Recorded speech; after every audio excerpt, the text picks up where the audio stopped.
Let's talk about the how-to, the tactics.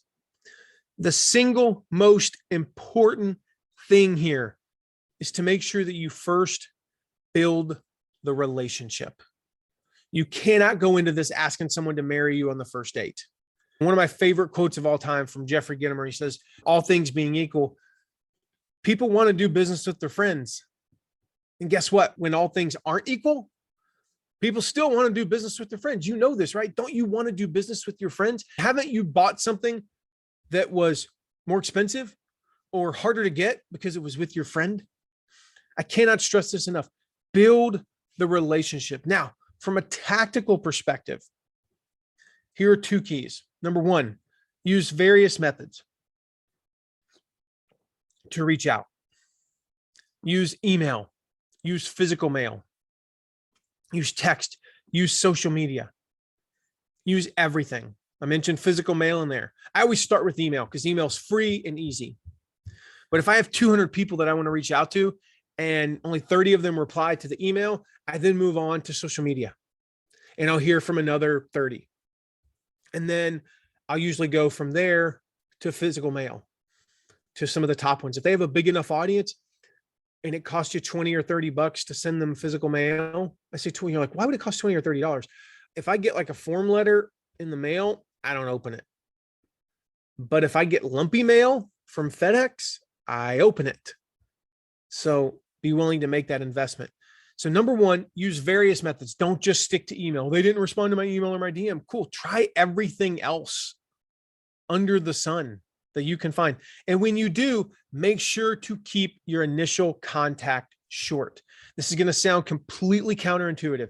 Your goal when you reach out to prospective affiliates is not to get a yes response.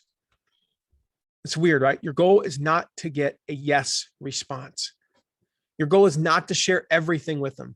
Let me ask you guys, what do you guys do when you get a long email from somebody you don't know and it just drags on and there's like a handful of links? What do you do with that email? You delete it. You delete it because it's long and nobody reads long emails from people they don't know. Your goal is simply to inspire enough curiosity that they write back with 3 simple words. They write back and say, tell me more.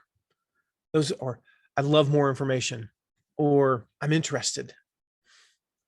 Those are the 3 sweetest words you can read or hear. That starts a conversation. And that when they say, tell me more, that's an invitation to write back and share more information about your company and your product and your affiliate program. Here's the thing. Do not try to put a lot of information in that initial reach out. They will never read it. They will never read it. So keep it short and sweet. And just to be clear, yes, it is that simple. All right. So I've shared 4 quick ways. I saw Shahan's question. What's the best way to find, affiliates for digital books and courses? Same way. Shahan, I'll give you this real quick for books. I'm going to answer his question because you'll get some ideas for this. For your own stuff. I call it the Amazon rabbit trail, Shahan. And I hope I'm pronouncing your name. The Amazon rabbit trail. Basically, you go to Amazon, you look up a similar book to yours. Let's say this is what we did. You see my book behind me. That's just my normal background these days. When I launched that book, we had over 500 affiliates promoting the book. We made USA Today bestsellers. We barely missed Wall Street Journal. I don't have a particularly large list when I launched the book. I'm trying to think, I did over 225 podcast interviews. How did I do that? Because I went to Amazon. I did exactly what we've done for others. We've launched multiple best-selling books for clients. Went to Amazon. I looked up one book that was similar to the one that I'm promoting, in this case, similar to my book. One book. And then I went and found the people who promoted that book. Now, I looked specifically at books that launched in the last 2 years, 2.5 years. And I looked at people who promoted that book 3 weeks before the publication date to 3 weeks after. I didn't want people who were talking about it 6 months later. I wanted people who promote book launches. All right. This is the key.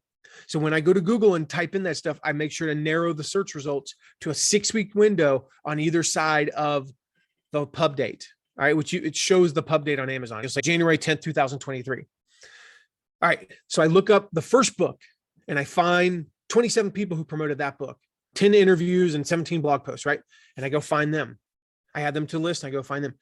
Amazon does all the work for me, because what does Amazon do, guys? It says people who read this book or bought this book also bought this book. It's a never ending rabbit trail.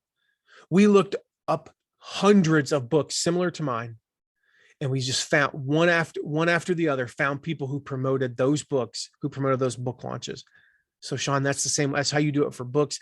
Same way for courses. You go find people who promoted similar courses and you make them your affiliates.